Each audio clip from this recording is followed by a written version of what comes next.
ম্যাথের কিন্তু একটা ভাষা থাকে, এই ভাষা যদি তুমি বুঝতে না পারো তাহলে কিন্তু তুমি ম্যাথ করে মজা পাবা না বা ম্যাথগুলো তোমার পছন্দ হবে না। সো এইখানে কিছু একটা ম্যাথ আছে, এই ম্যাথেরও কিন্তু একটা ভাষা আছে, ওই ভাষা অনুযায়ী আমি এখন কি করব বুঝবো, তারপরে এটাকে সলভ করব। তো এরকম পরিমিতির ক্ষেত্রে আমরা 3টা কোশ্চেন করব। এই কথাটা আমি গত একটা পরিমিতির ক্লাস আপলোড দিয়েছিলাম। সো ওইখানেও বলছি যে আমাদের টার্গেট থাকবে যে কি দেওয়া আছে, 3টা কোশ্চেন করব আমরা, কি দেওয়া আছে এইটা। 2 নম্বর কোশ্চেন করব যে কি চাইছে। 3 নম্বর কোশ্চেন থাকবে যা চাইছে তা বের করতে কি লাগে।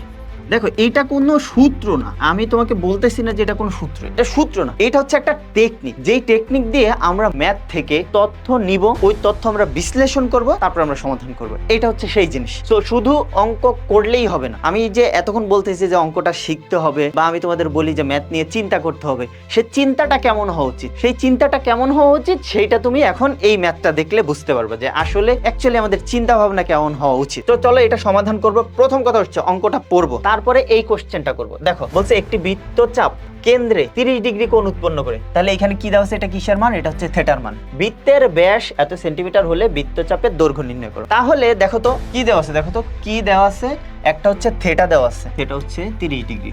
অঙ্ক আমি পরে করতেছি, আগে অঙ্ক বুঝাই। তারপর এখানে কি দেওয়া আছে, ব্যাস মানে 2r হচ্ছে 126 দেওয়া আছে, বৃত্তচাপের দৈর্ঘ্য s।